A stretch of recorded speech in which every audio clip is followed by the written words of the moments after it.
toutes ces choses-là, même si ton frère bien-aimé, il marche, il prospère dans le ministère, cela ne te poussera pas de te désespérer. Sache une chose que dans la vie, il y a toujours quelque chose, il y a toujours eu les tours. La vie, c'est le problème des tours. C'est le problème de l'opportun. C'est le problème du temps. C'est le problème du moment. Sache toujours que dans la vie, il y a des moments, il y a des temps, il y a des opportunités pour chacun de nous. La vie, c'est question de tour. Si l'autre obtient aujourd'hui, attends aussi, ton tour viendra. La vie, c'est comme on dit en anglais, one by one. Un par un. On commence par lui, après toi. La vie, c'est comme aussi quand on fait, comment on dit, le solde. Quand on solde des choses dans des shops, on connaît ce qu'on appelle ça, en anglais on dit souvent Black Friday. C'est un moment qu'on met des habits à manger dans le prix bas. Hein? Dans ce temps, tu verras quand les shops,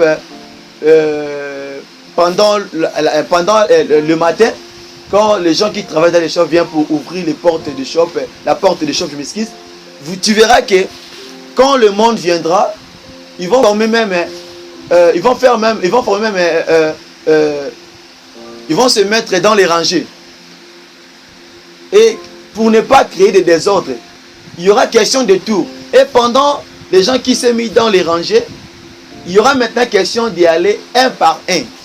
Cela veut dire aussi qu'il faut comprendre que dans la vie, c'est les questions de tour. Donc il faut être patient.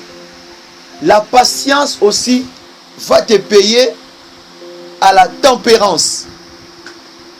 La patience assure la maîtrise de soi-même.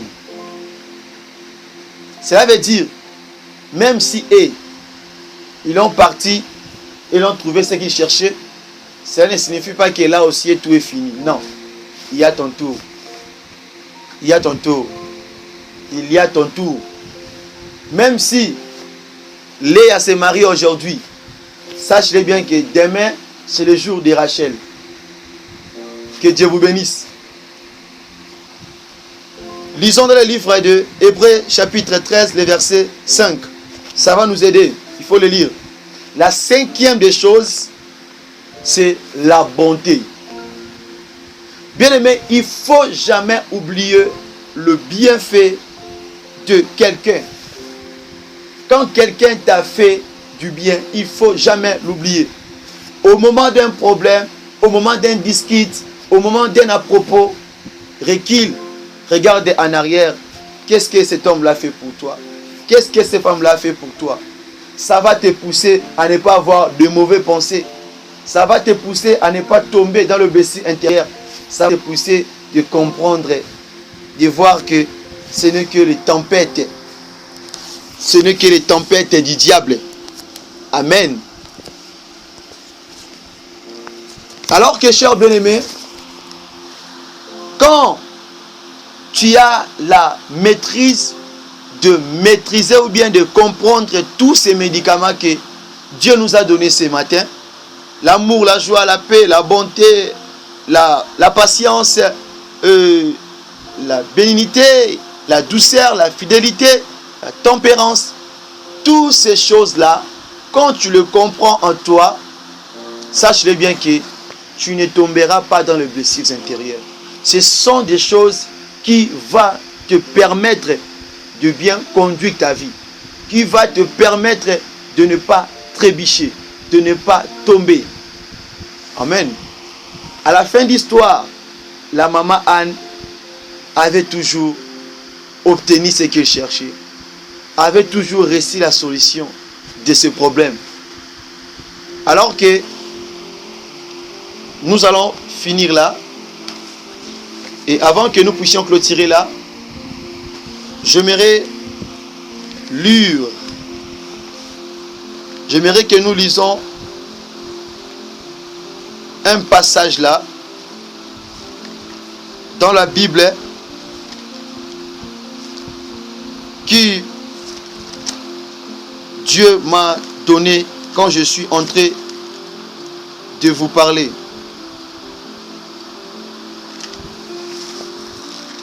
Et le verset nous dit que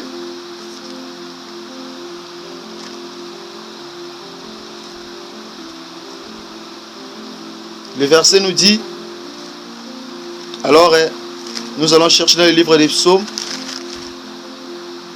Dieu m'a parlé de ce verset là maintenant. C'est dans le livre des psaumes chapitre 75, le verset 7. Il faut garder ce verset. C'est pour toi. Il dit ceci, lisons au nom de Jésus-Christ de Nazareth. Car ce n'est ni de l'Orient, ni de l'Occident, ni du désert que vient l'élévation. Ce que tu es en train de chercher ne viendra pas sur cette terre, ne viendra pas chez les hommes, viendra que chez l'Éternel. Sois patient. Ne perds pas l'espoir. Il me dit encore de te fortifier sur ces passages qui me montrent vraiment au cœur. Yes. Merci Jésus, tu es merveilleux. Il dit dans le livre des psaumes encore, chapitre 34, le verset 20, il dit ceci: le malheur atteint souvent le juste, mais l'Éternel l'en délivre toujours. Je ne sais pas sur quel point que tu es en train de t'en trouver, de parcourir. Je ne sais pas quel genre de douleur que tu es en train de subir. C'est juste à te dire que, quelle que soit la grandeur de tes problèmes, quels que soient les malheurs, quelle que soit la réalité, sache une chose, que notre Dieu nous a toujours dit ceci, que le malheur atteint souvent le juste, mais l'Éternel l'en délivre toujours. Tu vas faire cette prière ensemble avec nous. Nous allons prier. Tu vas dire à Dieu que Père, fais-moi grâce, que je respecte le cure du médicament que tu m'as donné. Père, fais-moi grâce, afin que je suis